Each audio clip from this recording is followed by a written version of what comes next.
Salam sejahtera untuk kita semua.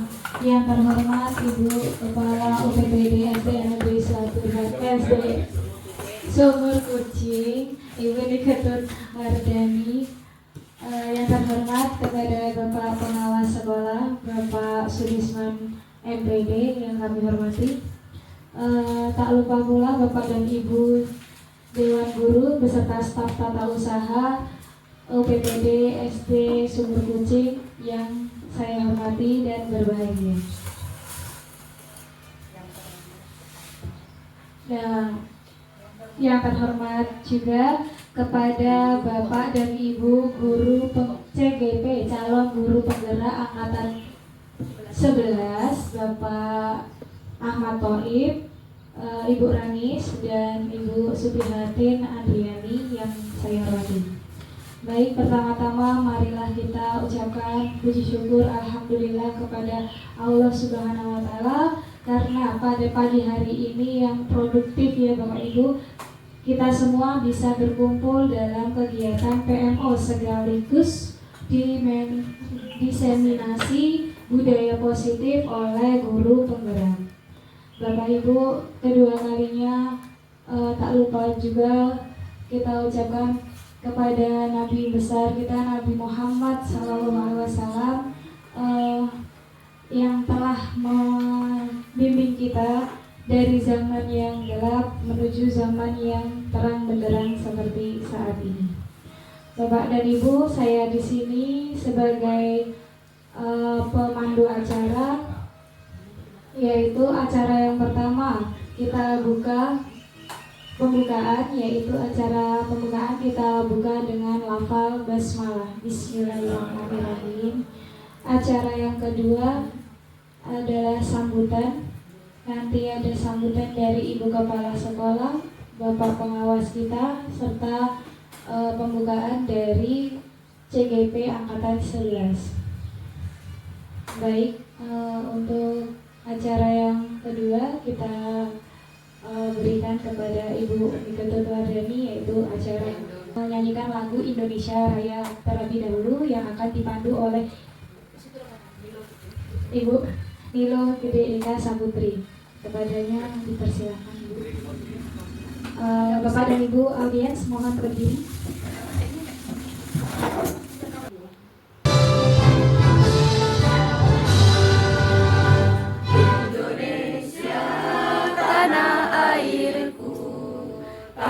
Tumpah darahku, di sanalah aku kebangsaanku, bangsa dan tanah airku. Marilah kita berseru, Indonesia bersatu.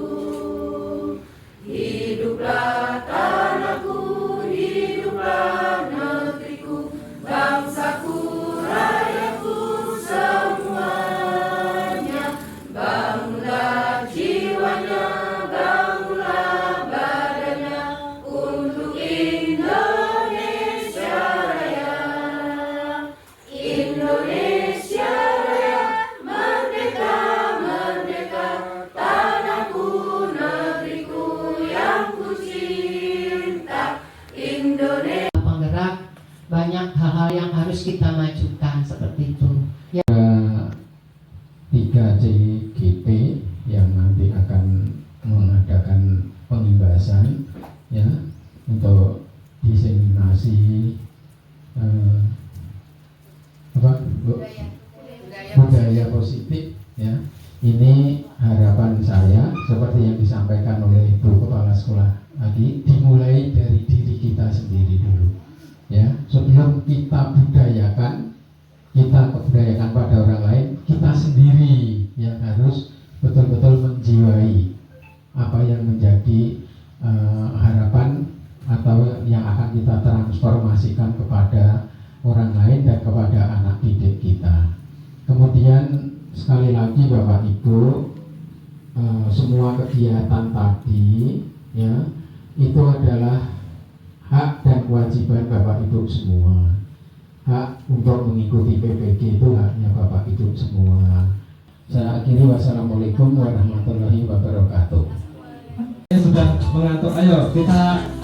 kita lucu-lucuan dulu. Ayo kita lucu-lucuan dulu. Ayo, ini, ayo semuanya, ayo. Ya, itu.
Di sini saya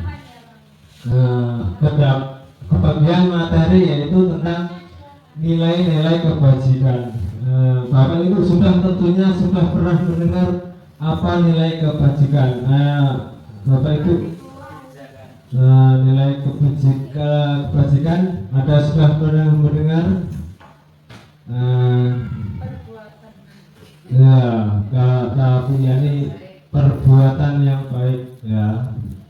Sebenarnya nilai kebajikan itu nilai-nilai yang disepakati bersama, dilihat dari suku bangsa, dari agama, bahasa maupun latar belakang.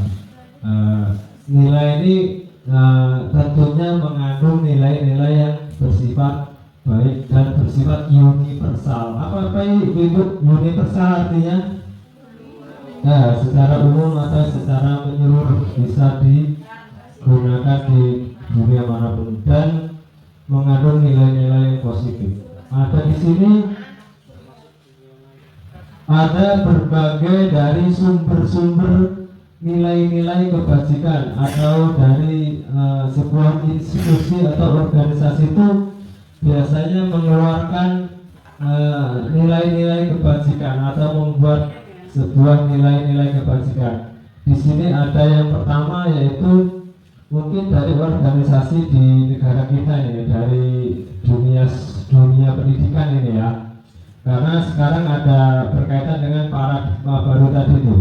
Kalau dulu kan tidak ada namanya, kita tidak mengenal profil pelajar Pancasila. Mungkin dulu ada sih, dulu ada menerapkan nilai-nilai Pancasila, tetapi kan dulu tidak ada mengenal, mungkin waktu kita kecil kan nggak ada loh. Iya ada pendidikan Pancasila ada, tapi paradigma baru itu artinya ya ini, yaitu kita salah satunya itu kita mengenal, kalau sekarang kurikulum merdeka itu yang dikeluarkan yaitu profil pelajar Pancasila yang kita sudah pahami bersama. Ada nilai-nilai yang terkandung dalam nilai-nilai profil Pancasila yang kita harus implementasikan secara bersama kepada anak didik kita, terutama di lingkungan dunia pendidikan. Yang pertama ada beriman, tentu beriman bertakwa kepada Tuhan Yang Maha Esa dan berakhlak mulia. Ya, kita bisa implementasikan biasanya kalau di sekolah kan ada kegiatan-kegiatan yang berbasis religi, keagamaan, itu mungkin untuk mengimplementasikan nilai-nilai yang ada di profil pelajar sejarah yaitu berkaitan dengan nilai beriman dan berdoa. Ada bernalar kritis, mungkin kalau di sekolah mungkin berkaitan dengan pembelajaran yang mengacu ke penggunaan emosi atau kecerdasan. Lalu kebinekaan global itu berkaitan dengan suku, agama, ras atau perkumpulan atau perkenalan di dunia yang saling menghormati antar dunia. Lalu bergotong royong ini merupakan sebuah ciri khas bangsa Indonesia. Dan saat ini mengapa kok di situ dalam nilai kebajikan di situ ada nilai gotong royong? Perlu Ibu Bapak ketahui bahwa kita menyadari bahwa nilai gotong royong itu semakin hari semakin berkurang. Kalau bahasa orang kota itu lolo buah-buah ya. Kalau di mungkin dampaknya ini di sini saya kebagian materi yaitu tentang nilai-nilai kebajikan. Bapak Ibu tentunya sudah pernah mendengar apa nilai kebajikan. Bapak Ibu nilai kebajikan ada sudah pernah mendengar? Lanjut kebebasan tadi 5 kebutuhan dasar manusia yang itu adalah kebebasan. Lalu ada kesenangan ya, tadi kembali ke bunga tadi, dia merebut makanan temannya, sudah memiliki semuanya, tetapi dia masih merebut makanan temannya. Ternyata dia melihat temannya nangis itu dia senang, ekspresinya kan ada seperti anak itu. Nah, berarti kan si bunganya itu berarti masih kesenangannya belum terpenuhi. Jadi intinya apa? Intinya itu manusia itu tidak pernah puas gitu. Tapi hanya manusia sendiri yang bisa mengendalikan. Pada dasarnya manusia tidak memiliki kepuasan. Jadi kita sendiri yang naik. Nah, ini sekarang kembali ke motivasi perilaku manusia. Nah, segala sesuatu yang kita lakukan pasti ada motivasinya ya Bapak Ibu ya. Nah, misalnya motivasinya kalau masih anak nanti disuruh nyapu yang rajin, motivasinya biar dipuji Pak Guru. Kalau ibu-ibu masak sayur yang enak, mungkin motivasinya biar dikasih duit bapaknya. Motivasinya seperti itu. Segala sesuatu pastilah gitu. Ada pertama itu kita, tapi motivasi itu terbagi menjadi 2, yaitu ada yang dari luar atau disebut dengan motivasi ekstrinsik. Itu tadi, misalnya ibu nanti setelah pulang dari sini mau masak enak, nantilah biar nanti dikasih duit bapaknya yang banyak. Itu berarti motivasi dari mana Bu? Dari luar, dari ekstrinsik. Lalu ini isi dari motivasi ekstrinsik, untuk menghindari hukuman atau tidak nyamanan itu tadi. Misalnya si anak itu datang tepat waktu, jadi terus dia nyapu, ternyata dia takut dihukum oleh Pak Gurunya gitu. Jadi intinya untuk menghindari ketidaknyamanan. Lalu untuk mendapat imbalan dan penghargaan. Nah, ini yang tadi dibahas oleh Bu Yani.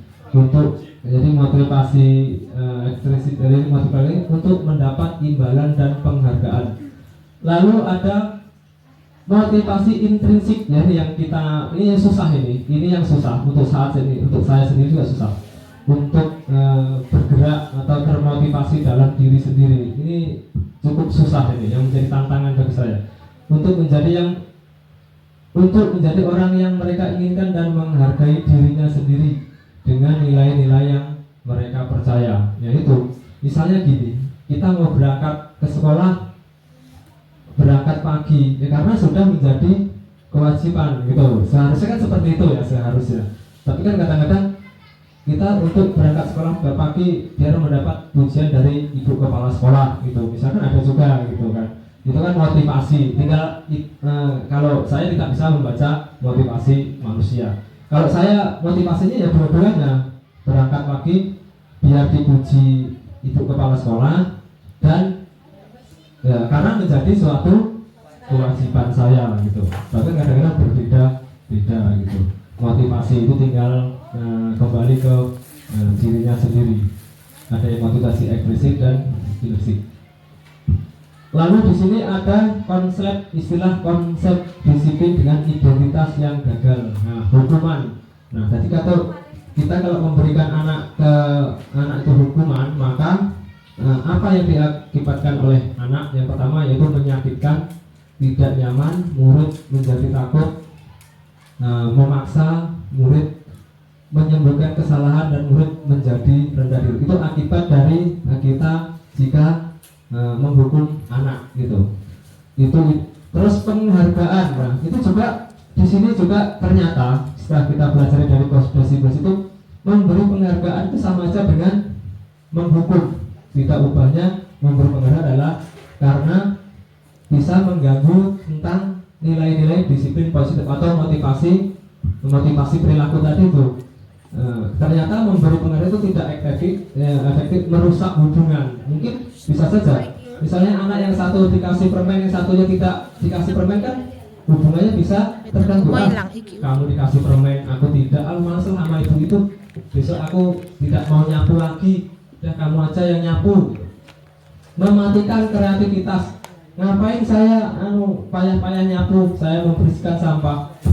Orang saya tidak dikasih hadiah, saya dikasih penghargaan. Nah, lalu ada menghukum dengan sistem ranking. Nah, ternyata ini sistem ranking itu juga adalah tindakan yang tidak baik gitu.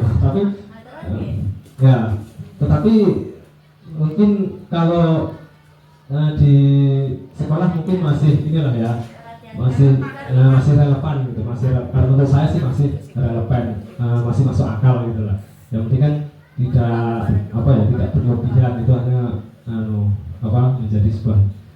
Lalu ada konsep disiplin dan identitas sukses. Nah, konsekuensi itu beda dengan hukuman atau aturan, yaitu penguatan jangka pendek, perlu monitor berkelanjutan, stimulus. Nah, ini stimulus saja, tidak sampai memberi penghargaan. Murid menghargai peraturannya. Ini namanya konsekuensi. Dia berpikir bahwa kalau anak itu akan nyapu, pasti dia berpikir ini pasti tidak dihukum oleh gurunya. Berarti sudah tahu konsekuensi. Lalu merenungi kesalahan. Setiap melakukan perbuatan dia akan merenungi kesalahannya. Lalu ada restitusi. Restitusi bertanggung jawab dengan perilakunya, fokus pada pemecahan masalah, menghormati dirinya dan orang lain. Semangat untuk memperbaiki kesalahan, ini namanya restitusi, yaitu menyelesaikan masalah yang timbul dari dirinya sendiri dan kesadarannya sendiri bahwa apa yang dia dilakukan itu benar atau salah. Itu namanya restitusi dengan kesadaran diri. Nah, ini konsep disiplin pendekatan restitusi, yaitu restitusi adalah proses menciptakan kondisi bagi murid untuk memperbaiki kesalahan mereka, sehingga mereka bisa kembali kepada kelompok mereka dengan karakter yang kuat. Nah, kita tidak menghukum, tidak menghakimi, tetapi kita diajak murid itu bekerja sama untuk menyelesaikan masalah dengan restitusi, yaitu menemukan jalannya sendiri atau memperbaiki masalah sendiri.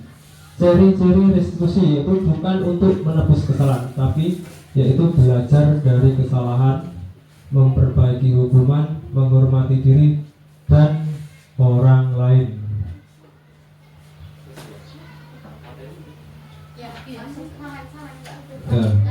Jadi, contoh kasus murid tidak mengerjakan pekerjaan rumah, hukuman, yaitu guru disuruh anak itu yang tidak mengerjakan, menghukum murid keliling dengan lapangan 10 kali. Itu hukuman. Itu maka akan merusak tadi itu identitas itu rusak karena dihukum. Terus konsekuensi guru menyuruh mengerjakan PR ketika jam istirahat, itu namanya konsekuensi. Beda dengan hukuman ya, dan juga lalu beda dengan restitusi. Itu cara memperlakukan murid kita itu. Lalu yang restitusi, guru menanyakan keyakinan kelas dan membantu murid menyelesaikan masalahnya. Kenapa nak? Apa nak alasanmu kamu tidak mengerjakan PR? Itu namanya restitusi. Kalau Bu Siti nggak seperti itu, sana langsung keliling lapangan 10 kali, seperti itu tanpa harus ya seperti itu. Sebenarnya harus diidentifikasi dulu apa masalahnya gitu loh. Mungkin si anaknya membantu orang tuanya pas malam berdagang, dia ketiduran, saya nggak tahu. Ya, mungkin hanya itu saja yang saya sampaikan. Lebih lanjutnya nanti ini nilai-nilai disiplin positif ini akan dilanjutkan oleh rekan CGP saya, yaitu Bu Ranis Indrawati. Kepada Bu Ranis Indrawati. Diseminasi budaya positif di UPTD SD Negeri Sumber Kucing dan keadaan sehat walafiat.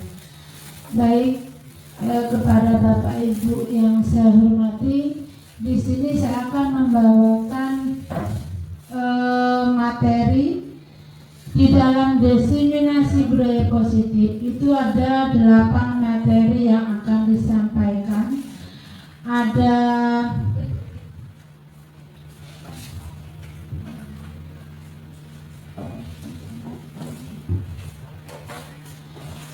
perubahan paradigma belajar, kemudian disiplin positif, yang ketiga nilai-nilai kebajikan, yang keempat kebutuhan dasar manusia, yang kelima motivasi perilaku manusia, kemudian posisi kontrol guru, keyakinan kelas, yang kedelapan segitiga restitusi.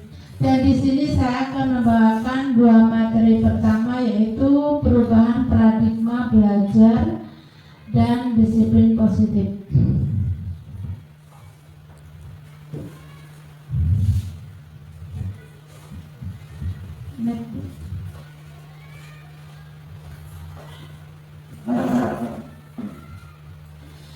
Baik Bapak Ibu, di dalam pembelajaran dengan paradigma baru itu, pembelajaran paradigma baru mencakup pemetaan standar kompetensi, merdeka belajar, dan asesmen kompetensi minimal. Asesmen kompetensi minimal sehingga menjamin ruang yang lebih leluasa bagi guru untuk merumuskan rancangan pembelajaran dan asesmen yang sesuai karakteristik dan kebutuhan peserta didik. Ketiga komponen ini selaras dan saling mempengaruhi. Keselarasan ini diharapkan dapat mengubah paradigma pembelajaran agar terjadi perbaikan dan pengembangan secara keberlanjutan.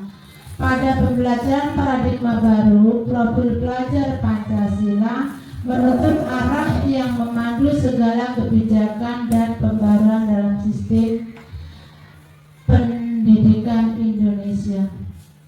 Baik Bapak Ibu, ada 2 macam ya. Dulu kita waktu masih pembelajaran dengan paradigma lama, itu kita masih berpegang pada prinsip-prinsip yang mungkin berbeda dengan paradigma baru. Ya, di sini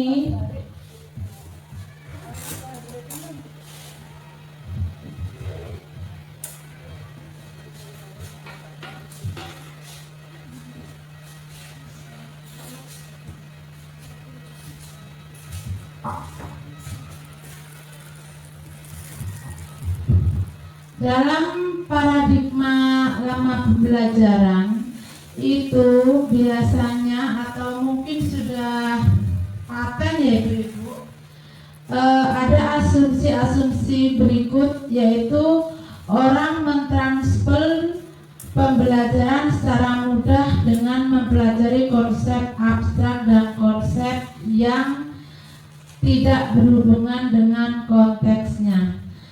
Kemudian yang B, pembelajar merupakan pengetahuan. Jadi anak-anak itu diibaratkan hanya sebuah objek yang hanya menerima pembelajaran tanpa melakukan umpan balik.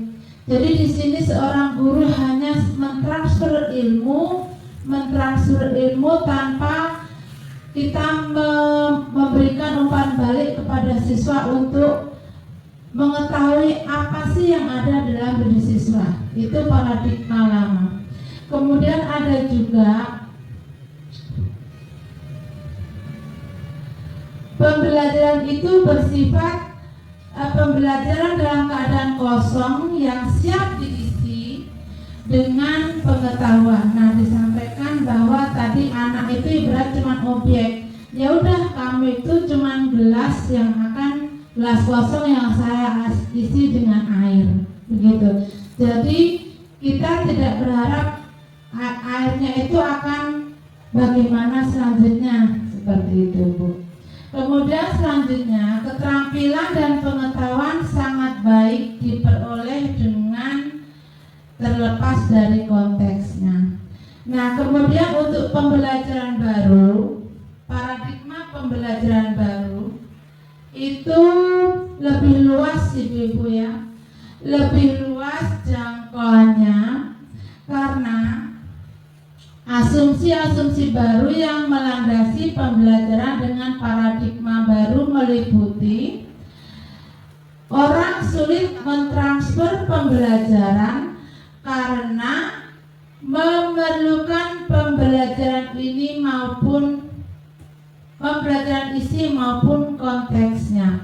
Jadi seorang guru di sini tidak hanya mentransfer ilmu saja, tapi juga menggali potensi apa yang ada di dalam diri siswa.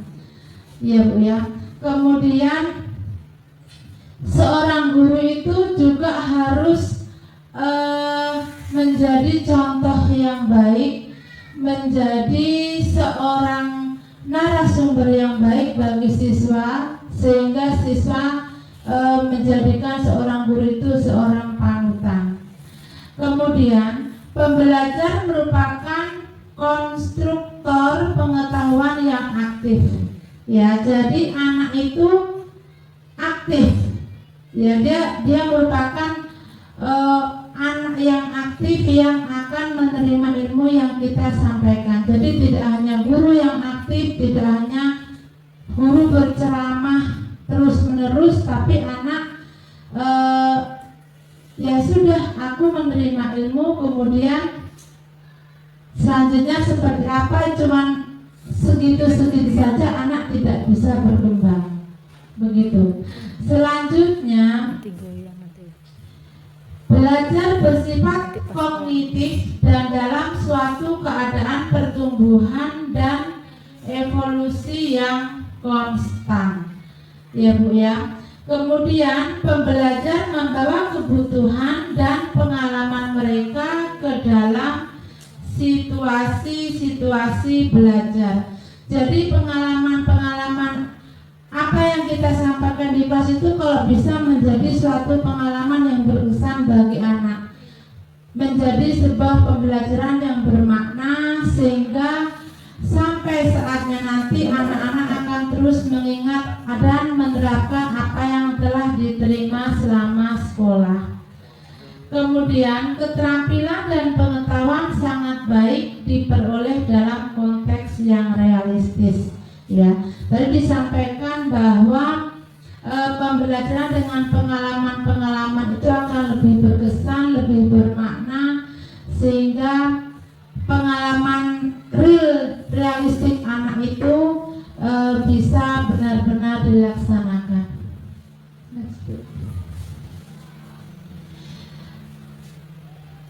Untuk membangun budaya yang positif, sekolah perlu menyediakan lingkungan yang positif, aman dan nyaman agar peserta didik mampu berpikir, bertindak dan mencipta dengan merdeka, mandiri dan bertanggung jawab. Salah satu strategi yang perlu ditinjau adalah bentuk disiplin yang dijalankan selama selama di sekolah kita. Nah, di sekolah kita selama ini sudah banyak melaksanakan disiplin positif. Sebagai sekolah penggerak, mungkin sama-sama telah kita ketahui, sama-sama telah kita laksanakan begitu banyak upaya yang kita mencoba untuk laksanakan dalam rangka membentuk karakter siswa yang baik, ya. Kemudian kita juga mencipta anak didik itu bisa berpikir dan bertindak secara mandiri dan bertanggung jawab. Bertanggung jawab dalam arti anak-anak menerima sebuah pembelajaran itu akan ada hasil yang akan membuat mereka merasa nyaman dalam belajar, dan seorang pendidik itu tidak hanya menyampaikan ilmu yang sia-sia kepada anak.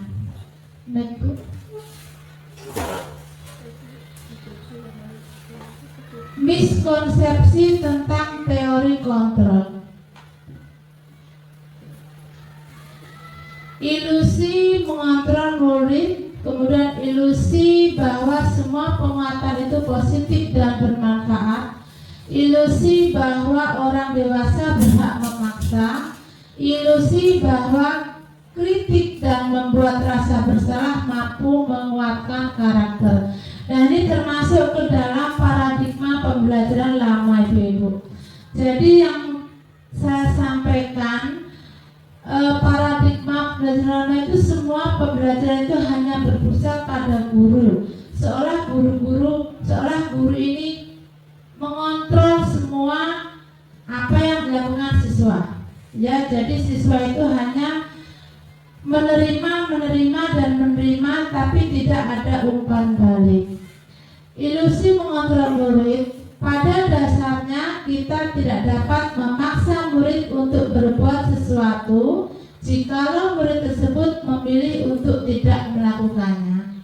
Walaupun tampaknya kita sedang mengontrol perilaku murid tersebut, hal ini karena murid tersebut sedang mengizinkan dirinya untuk dikontrol. Ya Bu ya, next Bu. Nah, ilusi bahwa semua penguatan positif efektif dan bermanfaat. Penguatan positif atau bujukan adalah bentuk-bentuk kontrol.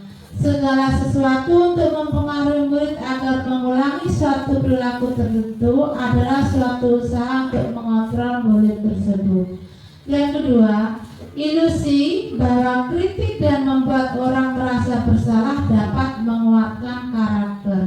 Yang menggunakan kritik dan rasa bersalah untuk mengontrol murid menuju identifikasi gagal. Kemudian ilusi bahwa orang dewasa memiliki hak untuk memaksa. Banyak orang dewasa yang percaya bahwa mereka memiliki tanggung jawab untuk membuat murid berbuat hal tertentu. Apapun yang dilakukan dapat diterima selama ada sebuah kemajuan berdasarkan sebuah pengukuran kinerja. Next Bu. Nah, di sini ada mengubah paradigma stimulus respon atau paradigma lama ke pendekatan teori kontrol. Ini stimulus respon, kita mencoba mengubah orang agar berpandangan sama dengan kita. Nah, kemudian untuk teori kontrol atau pilihan, kita berusaha memahami pandangan orang lain tentang dunia. Jadi kita tidak hanya memaksa orang untuk melakukan apa yang menjadi pendapat kita. Kemudian perilaku buruk dilihat sebagai suatu kesalahan. Nah, kemudian di dalam teori kontrol atau pilihannya, kita menyadari bahwa semua perilaku memiliki tujuan. Sebuah tindakan itu semua pasti memiliki alasan. Kemudian stimulus respon, orang lain bisa mengontrol saya. Teori kontrolnya hanya Anda yang bisa mengontrol diri Anda sendiri. Kemudian pemaksaan ada pada saat bujukan gagal. Kemudian teori kontrol, kolaborasi dan konsensus menciptakan pilihan-pilihan baru. Yang terakhir, modal berpikir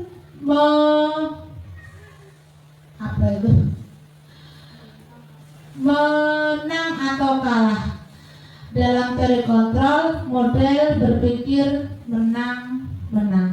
Jadi Bapak Ibu, banyak sekali perubahan antara pembelajaran paradigma lama dengan paradigma baru. Next Bu Dina. Nah, di sini yang terakhir tentang disiplin positif. Disiplin itu berasal dari kata Latin disiplina yang artinya belajar. Disiplin diri dapat membuat seseorang menggali potensinya menuju kepada sebuah tujuan, sesuatu yang dihargai dan bermakna. Dengan kata lain, disiplin diri juga mempelajari bagaimana cara kita mengontrol diri dan bagaimana menguasai diri untuk memilih tindakan yang mengacu pada nilai-nilai yang kita hargai. Ki Hajar Dewantara menyatakan bahwa untuk mencapai kemerdekaan atau dalam konteks pendidikan kita saat ini, untuk menciptakan murid yang merdeka, syarat utamanya adalah harus ada disiplin yang kuat. Disiplin yang dimaksud adalah disiplin diri yang memiliki motivasi internal. Jadi disiplin diri itu adalah mempunyai motivasi dari diri anak sendiri, bukan karena paksaan dari orang lain, ya, mempunyai motivasi internal. Jika kita tidak memiliki motivasi internal, maka kita memerlukan pihak lain untuk mendisiplinkan kita atau motivasi eksternal karena berasal dari luar, bukan dari dalam diri kita sendiri. Adapun definisi kata merdeka menurut Ki Hajar adalah mardika iku jarwanya. Nora mung lepasing pangreh nging uga kuat kuasa akan diri priyangga. Dalam bahasa Indonesia diartikan merdeka itu artinya tidak hanya terlepas dari perintah, akan tetapi juga cakap buat memerintah diri sendiri. Sebagai seorang pendidik, tujuan kita adalah menciptakan anak-anak yang memiliki disiplin diri sehingga mereka bisa berperilaku dengan mengacu pada nilai-nilai kebajikan universal dan memiliki motivasi intrinsik bukan hanya ekstrinsik. Maksudnya dia mempunyai motivasi dari dalam diri sendiri. Baik Ibu-ibu, itu adalah tentang disiplin positif. Kemudian banyak cara yang dapat kita lakukan untuk dalam hal disiplin atau mendisiplinkan siswa, ya. Cara menerapkan disiplin positif itu banyak. Salah satunya adalah buat aturan dan kesepakatan bersama. Salah satu contoh yang sedang kita laksanakan dan kita gembar-gemborkan dan sudah kita implementasikan adalah tentang pembuatan keyakinan kelas. Keyakinan kelas itu kita laksanakan di kelas, kita buat di kelas dengan kesepakatan bersama, bukan hanya dari guru tahu-tahu menempel kertas di dinding. Ini aturan kelas kita. Sekarang tidak ada seperti itu. Jadi keyakinan kelas kita buat bersama-sama atas dasar musyawarah apa yang akan kita lakukan di kelas kita untuk kebaikan kelas kita ke depan. Kemudian hasil dari keyakinan kelas tersebut kita pilah, kita jadikan satu mana yang akan menjadi keyakinan kelas kita bersama-sama.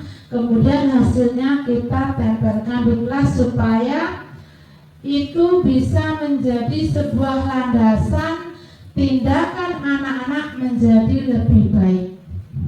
Ya, contohnya misalnya keyakinan kelas tidak boleh makan saat belajar. Nah, itu contohnya adalah tidak boleh makan saat belajar. Anak-anak jika sudah membuat itu, karena itu keyakinan mereka sendiri, jadi mereka tidak akan melakukan hal itu karena dia dari diri mereka sendiri ada keyakinan seperti itu.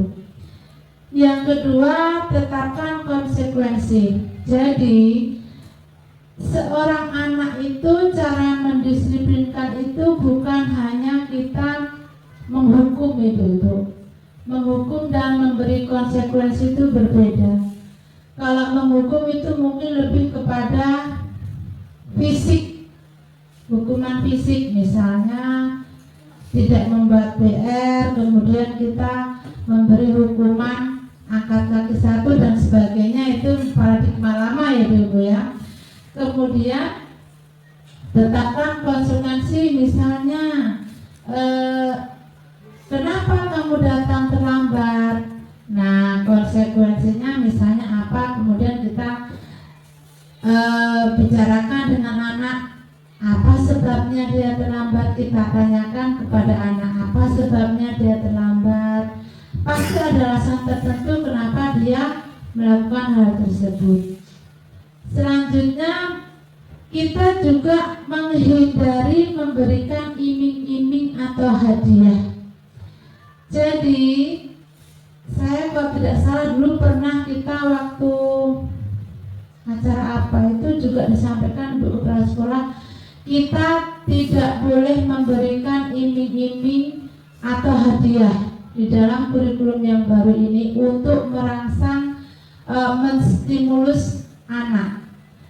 Dalam arti cara membangkitkan motivasi kepada anak itu kita dengan cara mengadakan pendekatan secara intrinsik.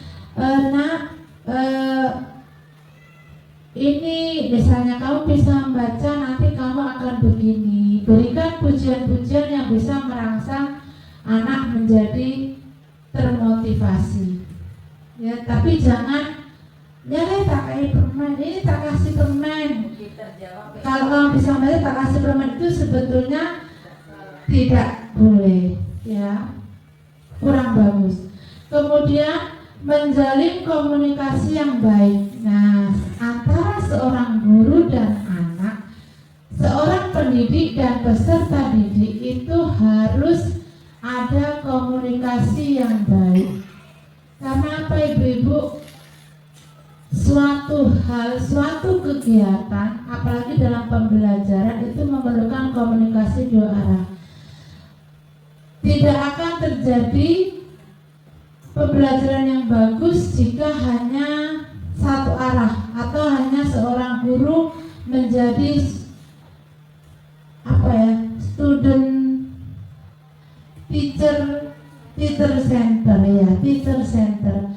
Jadi kalau sekarang ini seorang guru itu tidak hanya menjadi sumber, tapi banyak sumber yang bisa ketahui anak, misalnya lingkungan sekolah, ya, kemudian hal-hal konkret yang ada di lingkungan sekolah atau barang-barang yang ada di dalam kelas. Kemudian menjadi contoh yang baik. Nah, ini mungkin sulit, kadang-kadang sekarang masih kita sulit laksanakan Ibu-ibu ya. Seorang guru itu sebetulnya harus menjadi suri tauladan atau contoh yang baik. Tapi karena kadang-kadang kita belum bisa menjadi contoh yang baik, tapi memang harus kita laksanakan. Bagaimana caranya? Itulah konsekuensi kita sebagai seorang pendidik. Memang kita harus memberikan contoh yang baik. Kita harus menjadi suri teladan yang baik supaya anak-anak bisa mencontoh hal baik tersebut. Begitu Bu ya. Kemudian contoh disiplin sekolah bagi siswa dan guru. Itu salah satu contohnya. Tadi cara penerapan disiplin Ibu ya. Kemudian contohnya datang ke sekolah tepat waktu. Datang ke sekolah tepat waktu. Seorang guru dan seorang murid harus datang ke sekolah tepat waktu. Diusahakan murid ada aturannya masuk jam 7 atau jam 7.15. Jadi diusahakan sebelum itu anak sudah di sekolah, dan seorang guru pun juga seperti itu. Kemudian mengenakan seragam sesuai aturan. Nah, di sekolah pasti ada aturan seragam yang harus dipakai hari Senin, Selasa, Rabu, Kamis, Jumat, dan Sabtu. Setiap hari mungkin berbeda-beda dan mungkin setiap sekolah juga berbeda-beda peraturannya tentang pemakaian seragam. Kemudian mengumpulkan tugas tepat waktu, mengikuti upacara bendera, dan juga tertib dalam mengikuti pelajaran. Itu adalah contoh-contoh disiplin yang bisa dilakukan di kelas ataupun di sekolah kita. Baik, Bapak Ibu, mungkin hanya itu yang dapat saya sampaikan materi saya tentang disiplin positif dan paradigma selanjutnya. Baik, Selanjutnya kita langsung ke 5 posisi kontrol guru. Di sini ada penghukum Bapak Ibu, ada penghukum, ada pembuat rasa bersalah, ada teman, ada pemantau, ada manajer. Ini jadi posisi kita Bapak Ibu. Kita pernah menjadi penghukum, pembuat rasa bersalah, menjadi teman, ya. Pemantau dan manajer sudah pernah Bapak Ibu? Pernah nggak di kelas? Pernah? Yakin? Ya, kita kan selalu memantau anak. Oke, itu dari pemikiran Bu Eka ya. Mari kita lanjut. Next. 5 posisi kontrol sebagai penghukum. Penghukum biasanya menggunakan fisik atau verbal. Ya, kalau fisik biasanya apa Bapak Ibu? Cubit. Oke, menyentuh bagian tubuh. Kalau verbal?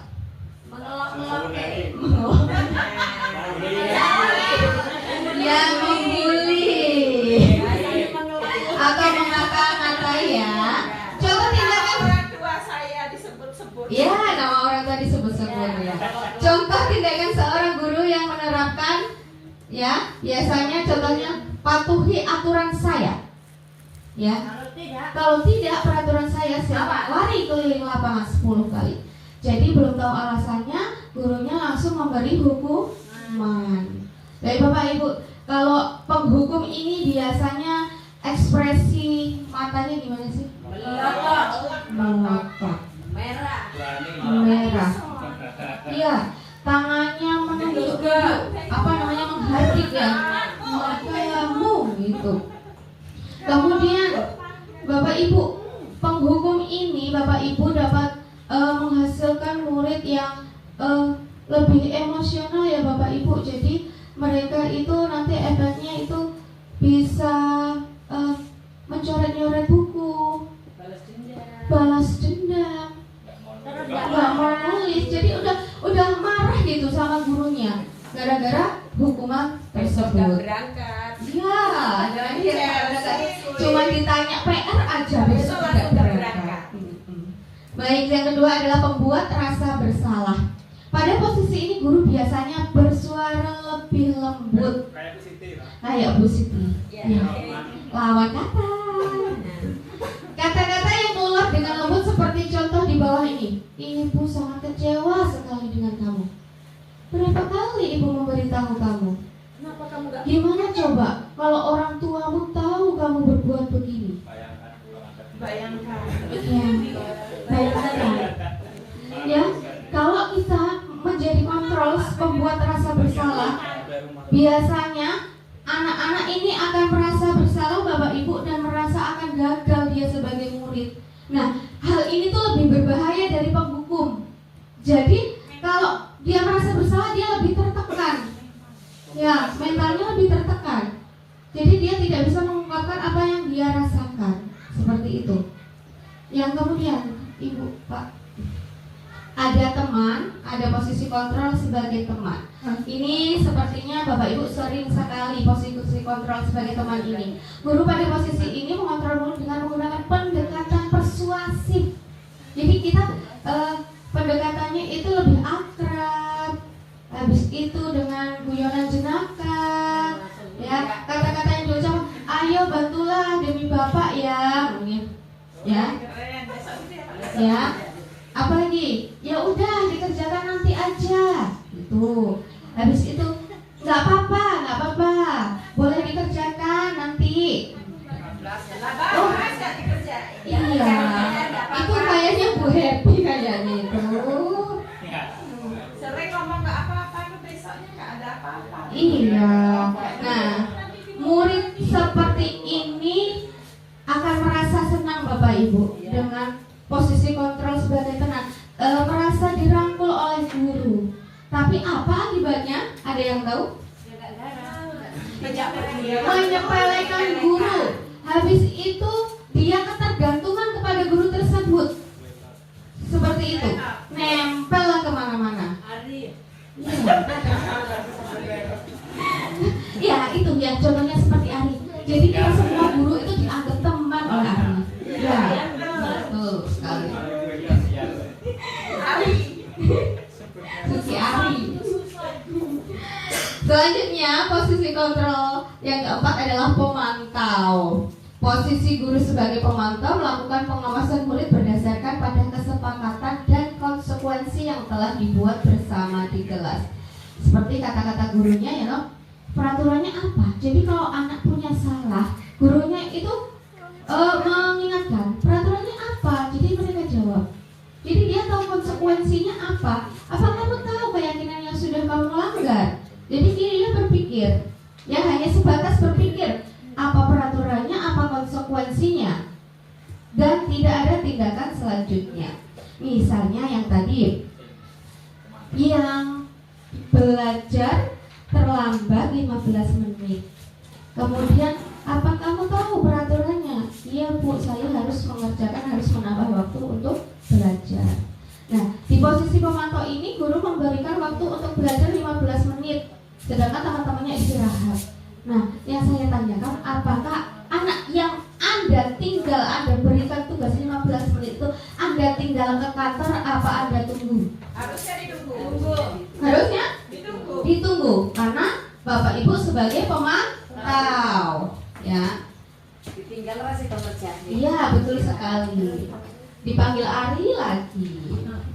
Ya, untuk selanjutnya posisi kontrol yang kelima adalah posisi kontrol manajer. Pada posisi ini guru mendukung murid agar menemukan solusi terhadap permasalahan yang dihadapi. Kata-kata guru yang memposisikan sebagai manajer. Apa yang kita yakini?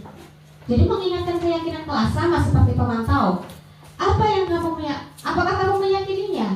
Jika kamu meyakininya, apakah kamu bersedia memperbaikinya? Ini bedanya dari pemantau.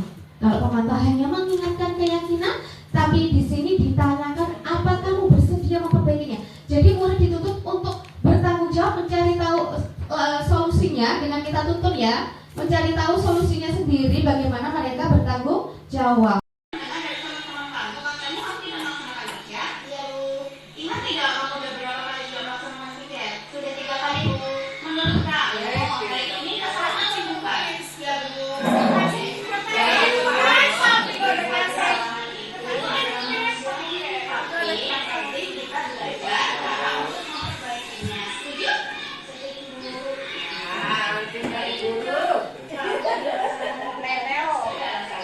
Guru.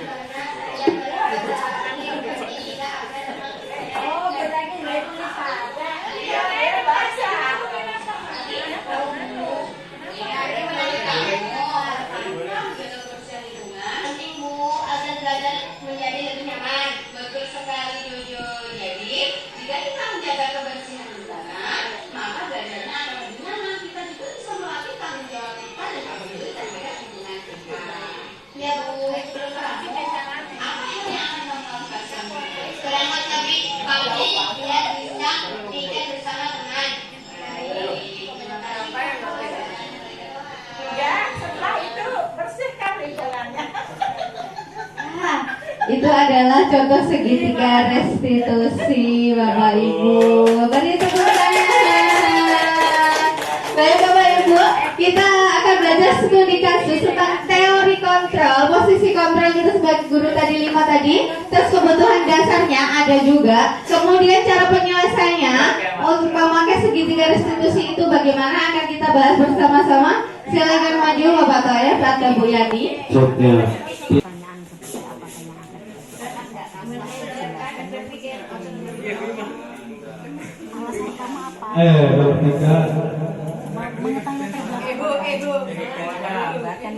Terima kasih untuk pertanyaan yang ditayangkan tadi tentang Pak Lukman yang menghukum Sabrina. Untuk pertanyaan yang pertama, dalam kasus di atas yang sudah ditayangkan tadi, sikap positif apakah yang diambil oleh posisi apakah yang diambil oleh Pak Lukman? Nah, Pak Lukman itu sebagai penghukum. Karena apa? Pak Lukman itu tidak menanyakan kenapa kamu pakai sepatu, kenapa kamu terlambat, kenapa kamu memakai sepatu warna coklat, tidak ditanyakan dulu. Dia itu langsung menghukum. Kalau saya itu juga mempermalukan anak juga karena anak tidak berani keluar kelas karena merasa malu tidak pakai sepatu. Itu yang pertama. Yang kedua, bila Bapak Lukman mengambil posisi seorang manajer, apa yang akan dikatakannya? Pertanyaan seperti apakah yang akan diajukan ke Sabrina? Seharusnya kalau Pak Lukman itu sebagai manajer, pertanyaan, mengapa kamu datang terlambat, Nah? Yang pertama. Yang kedua, kenapa kamu kok memakai sepatu warna coklat? Nah, nanti si Sabrina itu kan bisa menjelaskan apa sepatu saya basah, apa saya tadi malam telat tidur. Nah, itu. Untuk yang ketiga, kira-kira bila Anda adalah kepala sekolah di sekolah tersebut, nilai kebajikan apa yang ingin dituju oleh peraturan sepatu harus berwarna hitam? Itu kedisiplinan, karena sudah peraturan di kelas itu bahwa harus memakai sepatu hitam. Untuk yang keempat, bagaimana Anda menyikapi langkah yang diambil Pak Lukman? Tidak setuju. Karena apa? Seharusnya Pak Lukman itu menanyakan mengapa dia tidak berangkat, apa alasannya ketiduran, atau alasannya bagaimana. Dan untuk sepatu itu tadi, mengapa kok dia pakai sepatu warna coklat? Apa mereka nggak punya, apa jebol atau basah? Nah, seperti itu. Terima kasih. Baik, terima kasih atas waktunya. Sebelumnya saya apresiasi apa yang telah disampaikan oleh narasumber kita bertiga. Mudah-mudahan apa yang telah Bapak Ibu dapatkan dari materi diseminasi budaya positif dapat diterapkan oleh Ibu sendiri khususnya dan diterapkan ke tingkat di kelasnya masing-masing. Itu harapan saya. Kemudian yang kedua, banyak sekali tadi perubahan-perubahan atau materi-materi yang belum kita lakukan, kita dapatkan hari ini, terutama tadi di materi yang terakhir. Itu ada di sana ada kesepakatan kelas ya, kesepakatan kelas Ibu sudah buat sendiri masing-masing. Dan itu tentunya kalau toh bisa dan sudah selesai Ibu lakukan dan kira-kira ada perubahan setelah ada materi ini, silahkan dirubah. Contohnya misalnya tadi ada kalimat-kalimat yang negatif, kalimat yang masih ada kalimat negatifnya atau kata-kata negatifnya itu tolong diperbaiki karena sudah ada materi seperti itu tadi ya. Itu terima kasih sekali supportnya semua teman-teman, begitu juga kepada narasumber. Mudah-mudahan apa yang telah disampaikan tadi bermanfaat bagi kita semua, Bapak Ibu ya. Baik, untuk amplopnya tidak ada ya Bapak Ibu ya. Untuk peserta tidak ada amplop. Begitu juga narasumber saya tidak tahu ada amplopnya, tapi sudah dapat semua ya. Tolong diterima. bagi yang belum pas silakan dikolaborasi dengan teman-teman, boleh ditukar dan lain sebagainya. Yang jelas masih kurang satu ya. Fasilitator belum dapat, itu harus dapat Bapak Ibu ya. Itu tolong dipesankan kembali, nanti siapa yang pesan itu silakan dipesan kembali. Satu lagi untuk Bu Ibni, mungkin nomornya L ya Bu ya. Itu mungkin itu dari saya, mungkin ada tambahan dari PKP, saya persilakan. Terima kasih. Bu Tika mau mengerti pengalamannya? Baik, saya kembalikan kepada Bu Happy. Kami bertiga mohon maaf bila ada salah kata, kepada Allah kami mohon ampun. Kami akhiri wassalamualaikum warahmatullahi wabarakatuh. Waalaikumsalam warahmatullahi wabarakatuh. Baik, kepada Ibu, kegiatan hari ini cukup kesalahan dan kekurangan. Saya mohon maaf yang sebesar-besarnya. Kita tutup dengan mengucapkan lafaz hamdalah. Alhamdulillahirabbil. Terima kasih Bapak Ibu guru yang hebat, tetap semangat. Saya akhiri, wassalamualaikum warahmatullahi wabarakatuh.